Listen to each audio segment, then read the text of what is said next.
Hi, everyone, and welcome to Around the Ladder. I'm Erika Steinberg, and this is the podcast about career paths that don't follow the usual script. We've all heard about climbing the corporate ladder, but careers often zigzag, they stall, they take unexpected turns. If your journey hasn't been a straight climb, you're in the right place. I love the idea of going around the ladder and finding a path that fits who you really are. So, on this show, I get to talk with people who have taken unconventional routes by choice or by chance, and they've found success on their own terms. My guest today is Danielle Hughes. As the Chief Personality Officer of More Than Words Marketing, Danielle helps individuals and institutions to develop their genuine personality brand. Yes, that is all caps, okay? This is the thing. This allows you to own and embody your message, feel comfortable expressing it, and convey what makes you different from your competition so you can attract the right audience and repel the wrong one. Danielle's client list is long and storied, so since she's in the mood to show it off, it includes companies like, get ready for it, Google, PwC, eBay, Discovery Channel, Capital One, Gap, TD Bank, SEO, Columbia University, the Jed Foundation, and me. I'm one of them too. She is often referred to as a magician with words, and while Danielle can't pull a rabbit out of her hat, she can hone your brand message and she can deadlift you, but probably not at the same time because I feel like that might be a little irresponsible. Keep in mind that Danielle is available for office party tricks and she accepts payments in bottles of Bordeaux, better be the good stuff. On a more personal note, I can add to all of this Danielle's official introduction, add that I first met Danielle when I was very early on in my journey as an entrepreneur, and I was not at all comfortable bringing any of my personality to writing about myself or talking about myself. And I joined the a networking group, chapter of a networking group that Danielle was the head of, and I also took her workshop, one of her signature workshops. And when I think about when that switch flipped for me and I became comfortable bringing my personality to what I do, I always trace it back to that workshop and I tell anybody who is willing to listen to it. So, Danielle, thank you for that. I am so glad to have you on here. This is going to be so much fun. Thank you. I feel like it's like, and look at you now. I know. Look what, Baby's yeah, all see. grown up. So you and I do know each other, of course, but to prepare for today, I spent some time cyber stalking you, and Love, I love saw it. I learned did learn some new things, or maybe I relearned them because I had forgotten them. Your Sure. background spans advertising, branding, and copywriting, with a lot of time spent in TV and entertainment. You also co-founded a kids t-shirt company, which I was not expecting to see. I don't know how I missed that the first time when you and I first met. Can you walk us through your career journey? Sure. Yeah, so it is very much around the ladder. I love that kind of thinking about like who actually has like a traditional ladder anymore. It'd be interesting to find somebody who has. Hmm. And if I go on too long, just feel like, tell me to wrap it up. But yes, so I went to college to be an art director. So I actually got my Bachelor of Fine Arts. I thought I was going to go into advertising design. And when I was in my program at school, they did not pair us with copywriters. So you not only had to design your ads and your creative, you also had to come up with the headlines and all the content. And it dawned on me at some point that I actually got more excited thinking about like headlines and taglines than I did about the visual. And after graduation, it was a really rough market. I couldn't get a job. And kind of after a whole bunch of fits and starts, I ended up working at ABC Daytime, working on the soap operas, and launching The View. And so it was a long time ago. Everyone can now look Yeah, how old I right. am. Um, and I took the job ironically because it would have me reporting into the director of marketing and the director of on-air promotion. And I thought, oh, I'll get involved with on-air promotion. I'll help create all the fun chyrons and all those little teasers. And of course, we make plans, right? And God laughs. So my marketing boss is the one who kind of took me under her wing and gave me materials that she wanted me to write and create. And I was doing one pagers and sell sheets and all this content. And that just kind of like set me on a path where for the next like dozen years, I went to different television networks and I was in ad sales marketing. So always creating content for sales to use to go out and sell programming. Yeah. So sponsored content and program descriptions and yada, yada, yada. Then I ended up working at a small word of mouth marketing agency for many years, putting brands in consumers' hands. And I'd also done a decade-long stint part-time at a nonprofit, work writing their content. Hmm. So kind of all of these, like three of my like longest trajectories, the through line for me was having to figure out what was the message I needed to convey and who was I conveying it to in order to get somebody to make some sort of financial purchase decision. Yeah. And then that last gig ended with a layoff, and I decided that I was going to go out on my own as a freelance copywriter, like many people do. And for the first couple of years, I thought, how hard could this be? I have this robust body of work. I have this amazing network of people. Surely people will fall over backwards to work with me. And for a little while, that was kind of true. You know, I was able to kind of utilize some of who I knew and what I had. But a couple of years in, I realized I was playing business, not running a business. Hmm. And I had no point of view. I didn't know who I wanted to work with. I didn't really know the kind of work I wanted to be doing. I wasn't networking and I wasn't marketing. And that's when I joined Master Networks and started networking. And that's when I hired a coach. And she kind of helped me figure out like who I wanted to be when I grew up.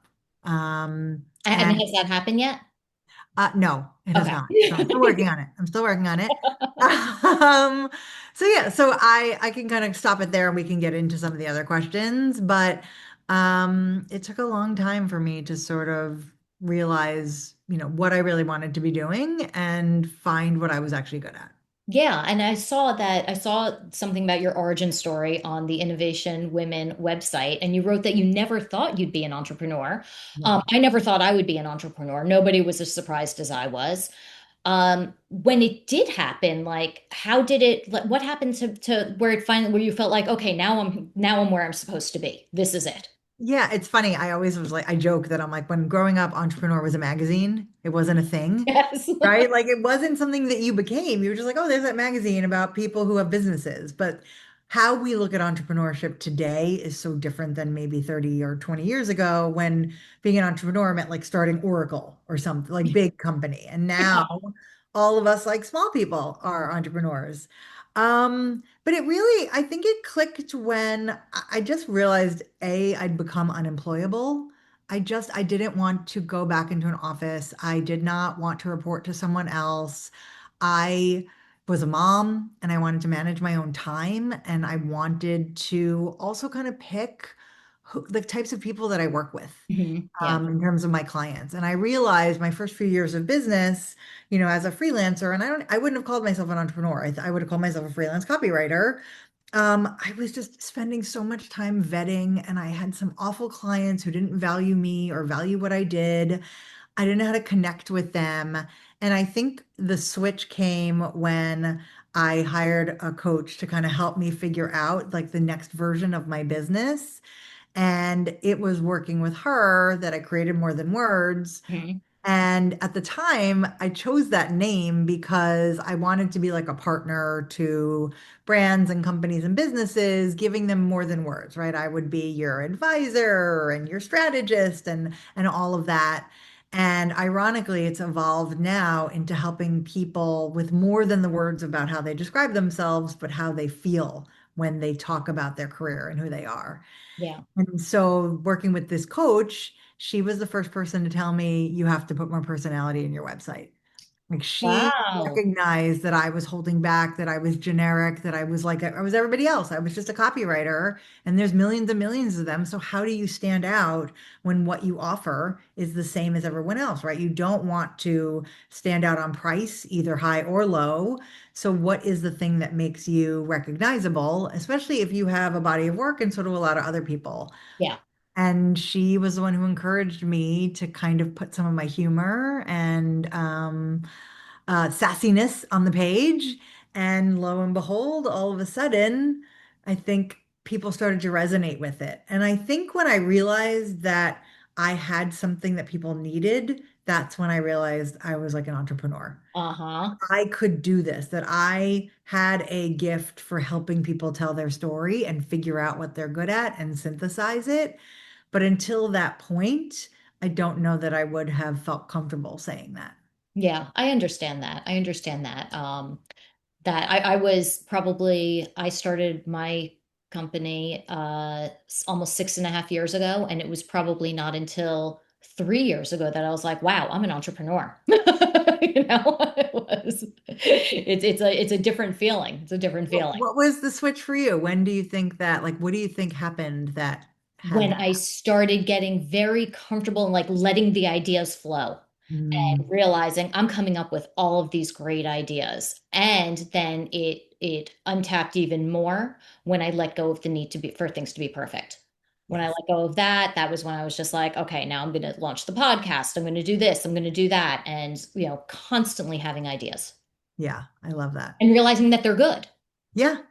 Well, I think also there's something about like releasing the fear of Yes. the scarcity mindset, right? Like it's hard to run your business when you're always worrying that you're not going to land a client, but when you have the confidence that what you offer is valuable and Hmm. people need it and that you're good at it, I also think that something unlocks there where you realize like, wow, I really do bring something to the table and I am helping people, and that's why I'm doing this, is because I Yeah. want to help people. Yeah, yeah, that's at the heart of it.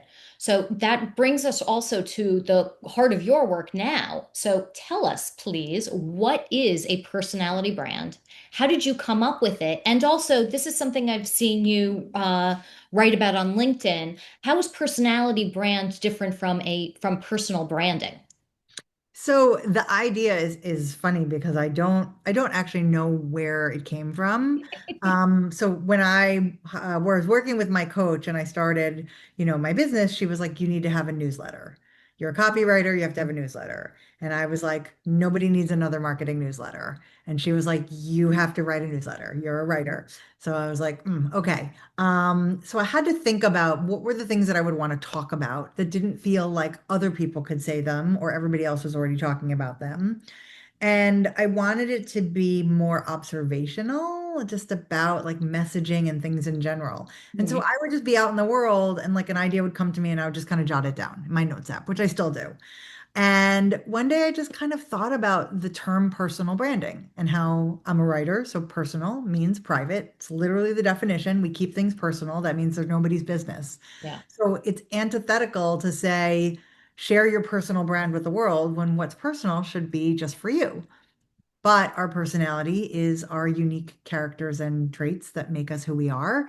Those are the things that we use to connect with people and foster relationships and connect. And I thought those are the things that people need to be bringing into their professional message in order to forge those connections and be more comfortable showing who they are in the workplace. And to me, it felt like there was a guardrail, right? If I tell you, give me some aspect of your personality you're willing to share, there's tons that you can still keep private that are just for you, but there's got to be a couple things that you are willing to share with the world that you love, that you want people to know about you. And so it just sort of snowballed. And when I first wrote about it, of course, like anything, I really went into the void. And then I think I re-referenced it like a few weeks later and I linked back to it. And then I re-referenced it again. And at some point, people like, because, I tell people you have to be sick of talking about yourself in order to cut through the clutter. So it probably took like 2 years of being and super sick of myself and saying it over and over and over for people to finally kind of get it Yeah. and to kind of take hold. And that's when personality branding became my niche, right? I never wanted to niche down because I didn't want to be limited. But now I can say I don't have to niche the type of people I work for. I don't have to niche the deliverable, but I niche my service, which is everybody gets personality branding in whatever way that manifests. So whether you're an entrepreneur or an individual or you work in a company and you need help with your message, you're going to get personality branding, whether it's a workshop or a speaking presentation, same thing. It's just how does that show up for different audiences? Yeah, I mean, I remember you saying it doesn't have to be like you're not sharing your deepest, darkest secret. You know? No, correct. And You please can share don't. things like, I really like to knit. Yes, exactly. Like I like wine, or I lift weights, or I've been to 75, I've been to 60 national parks. It could be anything, anything that just like gives you joy Yeah. outside of the workplace. Yeah, and kind of and gives you, like makes you three-dimensional, Yes. really. Is that why it can be such a game changer? Or like it is a game changer, I think, for me as a Yeah. professional. It was really, I still remember it and I tell people about it all the time. Why is this such a game? Like, why is this so revolutionary for people? I mean, I love that. I think it's revolutionary because it's hard to connect with another person about work, right? Like you can share work and you Yeah. can complain and whatever, but we build connection based on the things that we share that we like to do. So if you tell me you do yoga and I do yoga, I already know the type of person you are. There's already like an understanding of who you are, what you like to do. You know the lingo. Like it just makes it easy to build that connection from there.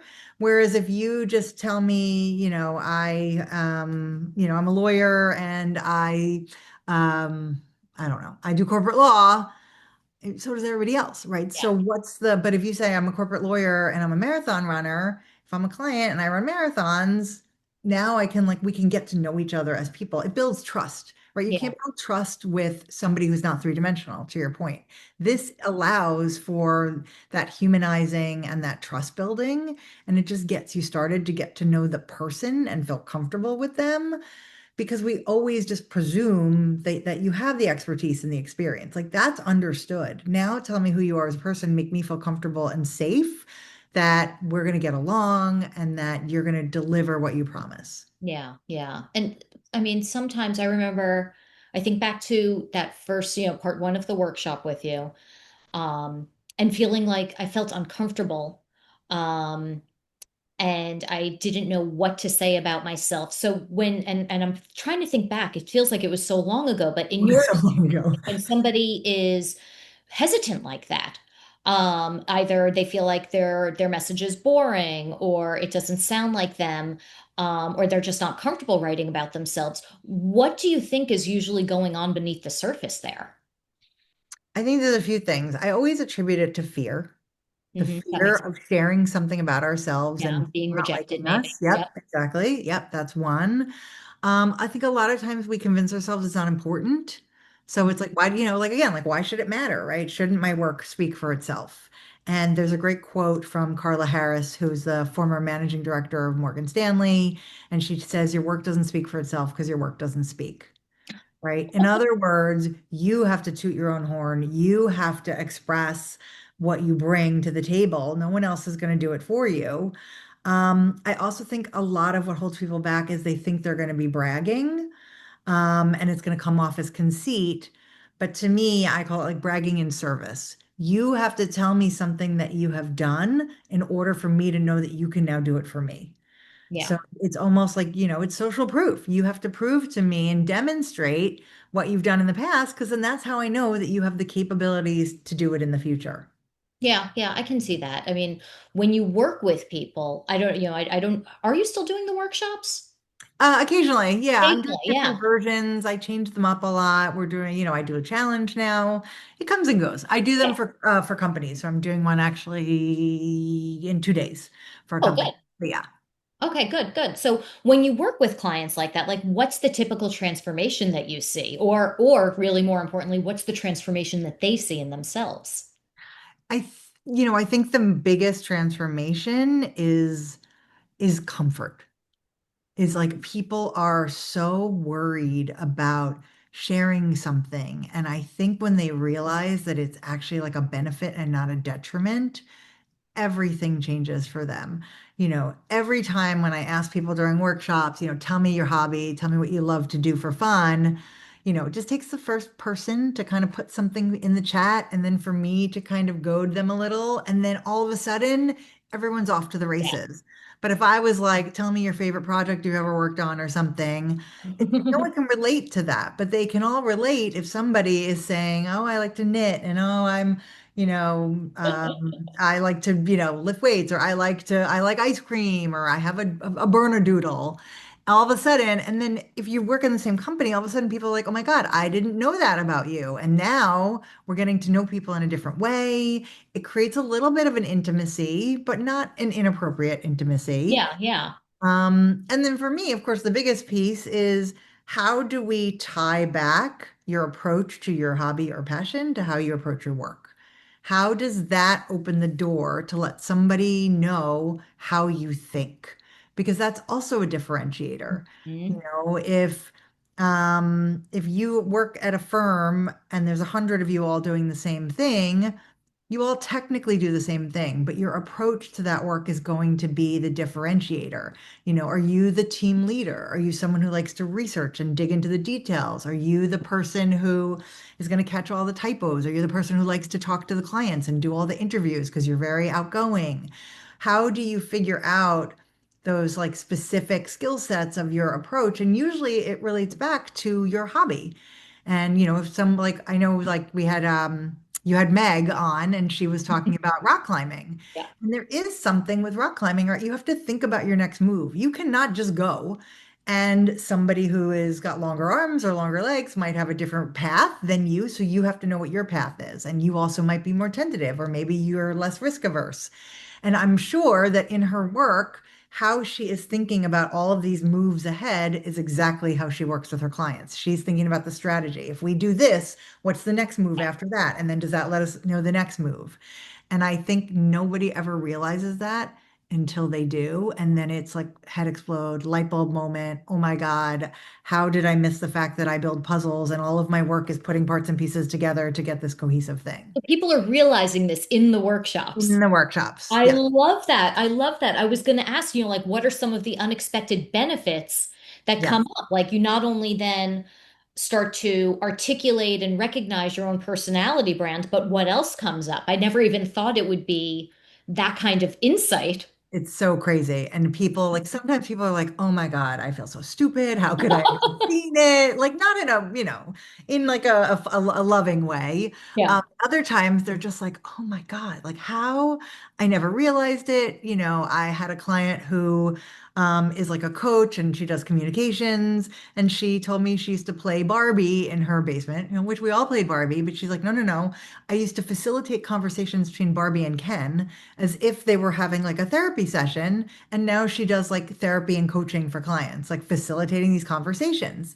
And so since she's 5 years old, she's been like, tell me about your problems. Like, what's going on with you today? Like, how can I help you? And 40, 50 years later, she's still doing the same thing. It's Oh just my a goodness. different way. So, That is hysterical. Oh my goodness. So when trying to think, I have so many other questions that I want to ask you, but one of the things like that I'm just imagining a 5-year-old playing, facilitating a therapy session between between Barbie and Barbie and Ken. Ken. It would have been even better if it was like President Barbie, Fair. I don't there. Well, to be fair, there was no President There Barbie. was no President Yeah. Barbie back then, I Mhm, know. Yeah. mhm, But correct. now, Yes. Now there is. Yeah. when people, I know one of the, okay, I know. One of the other things that I remember you saying it during the workshop that I participated in, and I would imagine that you're still saying this, that you guide people to write the way they speak. And like, even in when I read your website, I was like, I can hear your voice in my head. It sounds really simple, but it can be hard, right? I mean, why do So people, hard. what do people struggle with this? Because I mean, I feel like having worked in law firms my entire life, I have to, when I write, I am making sure that my writing is perfect because, as anybody who works with lawyers and law firms knows, there's no such thing as a draft. A draft is something else when you show it to a lawyer. It may not be complete, but there Uh-huh. cannot be a mistake in it. There can be no errors in it.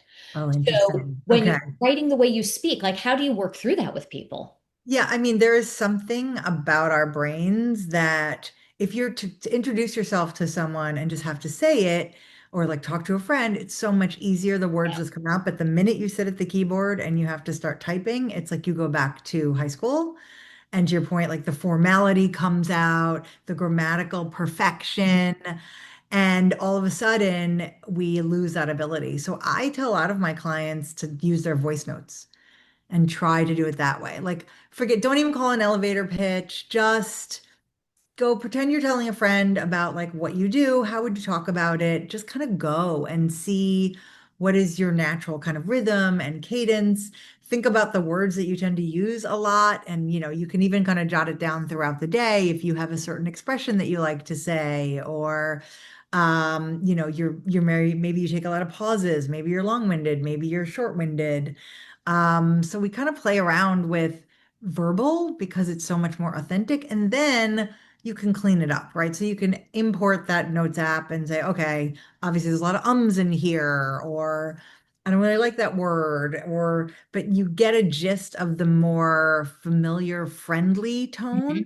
Mhm. Which is usually what, even in professional, I don't care. It's like your LinkedIn, we're still going for friendly, we're still going for approachable because you want to be this warm, relatable person. Yeah. And both things can be true. You can be warm and relatable and still highlight all of your accomplishments, but you have to make people feel at ease and comfortable first. Yeah, yeah. Um, Oh God. I remember years ago, I can't remember the name of the novel, but what you said just reminded me of it. I remember reading a novel that was written the way we think and speak. And it took my brain probably about 50, 60 pages to adjust to it. And then okay. I realized what it was, and I was able to really just go with the flow of that. But it took a little while. I was like, what is this? And then I finally realized, oh, this is how like you think in these little snippets. You speak in Yes. these little snippets. And when I yeah, when my brain did adjust to it, it was I remember it was fantastic. So You'll have to report back and let me know what don't that. don't ask me to remember the name of the book. Okay. Yeah, You whenever might, anybody asks me to remember anything, I'm like menopause, free pass. it might come to you. You It never might, it might. know. I can probably Google it. ChatGPT will know what book it was. I was gonna say it might. Or Yes, it will write one on the spot for me just like it. exactly. So don't tell any of the other writers who we know No, that. no, no. I know Don't tell my lips are sealed. me. So I know now, I always think of your work I always think of your working with individuals because of course that's how I met you. And you also now work with organizations, a lot of them. I mean, that client list that I went through during the introduction was quite impressive. Um, you work with leadership teams, you work with companies, right? So, what changes when personality becomes a cultural value at the organizations? Like, do you encounter, I would imagine you're getting hired in to work with them, so somebody is buying into it, but do you ever encounter other resistance from other people, maybe? Oh yeah, of Yeah, course. that And happens.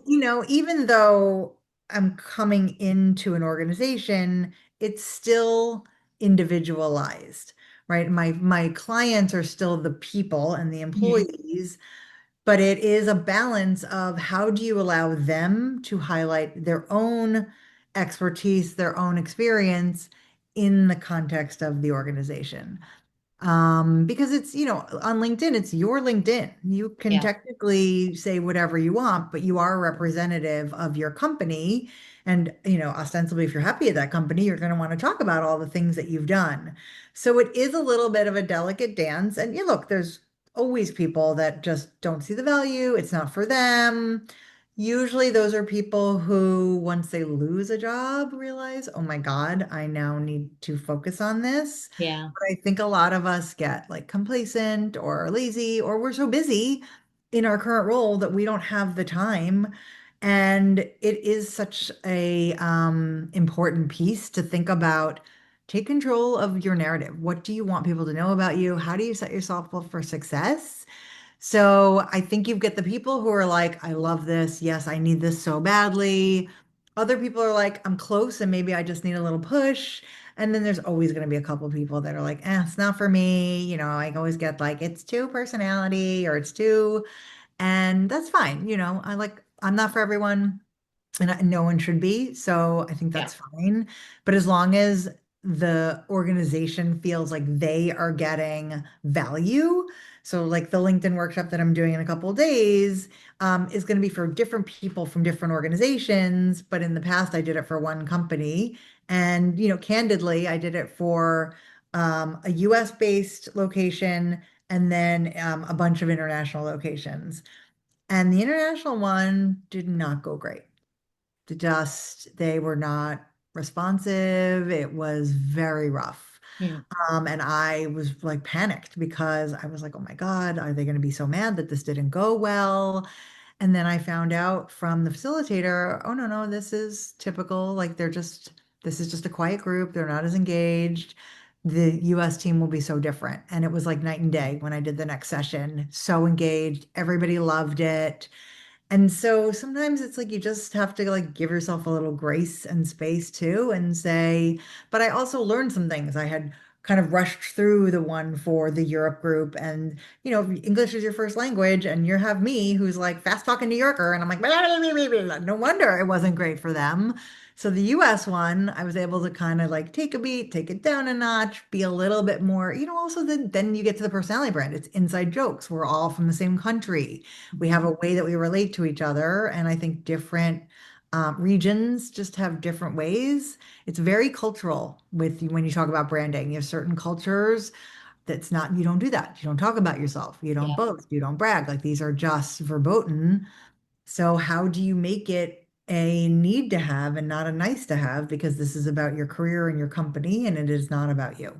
Yeah, yeah. I mean, and there are also different kinds of organizations. I work exclusively with law firms. I've been working in legal my entire career, but when I think about other, like legal, finance, um, I don't know, technology, I don't know, maybe not technology, but like I think about different professions that are not known for encouraging personality in the workplace. Or have a lot of compliance and restrictions Yes, and that's true. right? That's true. Yes. Very Yep. fair, very fair. So if Yeah. you're in one of those, like I work with a lot of lawyers, what's the key for them? Or if you get an executive or somebody in leadership positions who wants to do that, or probably even more likely, somebody who's not in a leadership position but wants to be, how can they show themselves and also keep, like be in a comfortable place where they still feel like they're not losing their credibility? Yeah, I think there's a few things because, if somebody says, oh, we don't do that here, well, your competition probably is. Right? So if you are not out there kind of sharing thought leadership, if your people don't feel comfortable talking about themselves and what they do at your firm or your company, you are losing the social game. And there, people are going to not be interacting with your employees and they're going to go elsewhere. So first of all, it's important from just a visibility standpoint. From a leadership standpoint, it's how do I build trust with not only my team, but my clients and beyond my prospects. And that has to come with this is a value that I think it's important to not only talk about the work that I'm doing, but a little bit about me as a person, because that's going to start to build trust. My team is going to get to know me more. Potential clients are going to get to know me more. And it is very hard also to start posting on LinkedIn and sharing content when you have not figured out what it is you want to be sharing, right? Just because like your firm puts out something, what's your take on that? How do you put your own spin on it? And that comes with like developing your voice, your focus, thinking about the things that matter to you. And I'm not saying you're going to, change anything, but like what's the unique part that you're going to pull out that really speaks to you and your specialty and your expertise? And so that comes from building your brand. And you won't be able to do that in a way that differentiates you, because then you're just going to sound like you're just putting out the same content that everybody else is. Yeah, yeah. So for anybody who is listening to this and they're unsure about how to share their real voice, like somebody who you just described, a leader that you just described, or somebody in an organization, what's one thing or one action that they can take to begin finding their personality brand?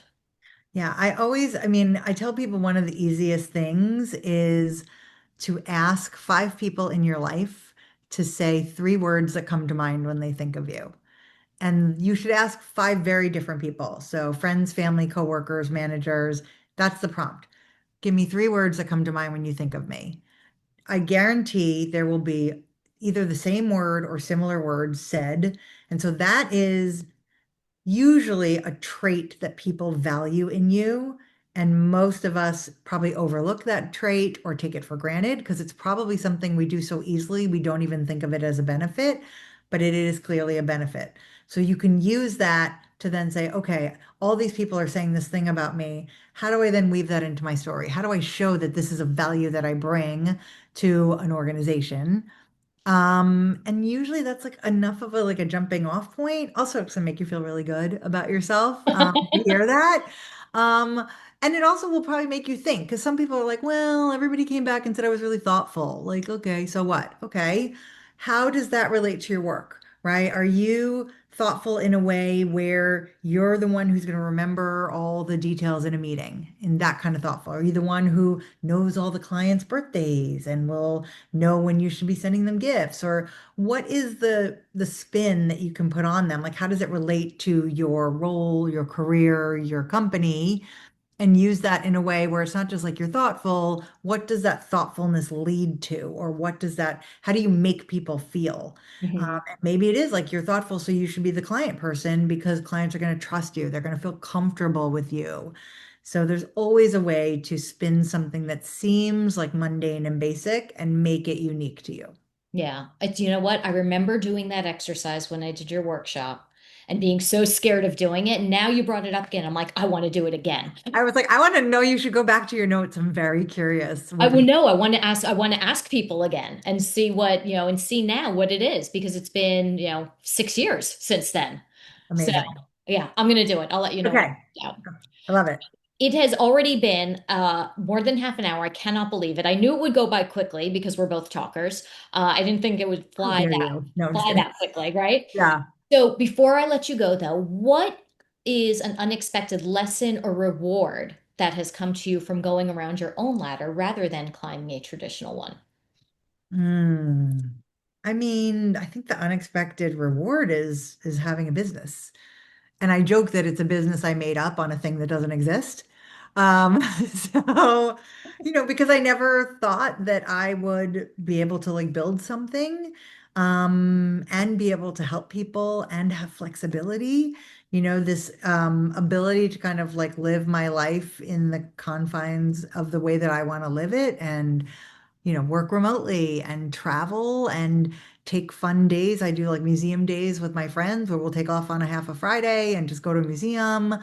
I think this ability to like really control how I want to show up and what I want to be doing has like changed my life in so many ways. I've also, exponential more confidence. People always laugh like as if they can't imagine that I was ever not confident, but I promise you I was not.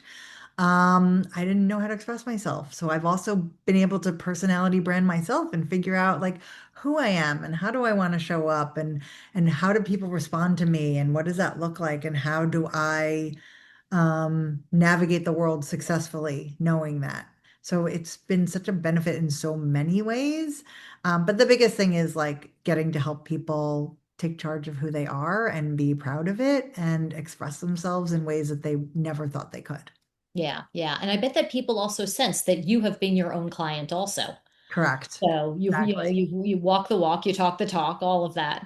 Exactly. Um, Please take a moment. I'm going to include your website and your LinkedIn and everything in the show notes, but please take a moment, tell people how they can find you, work with you, find your newsletter because I love it.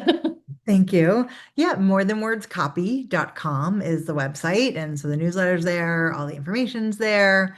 LinkedIn, Danielle Hughes on LinkedIn. The Mad Libs are there. Everything is available, and there's forms on my website if you want to work with me, if you want to know what I do.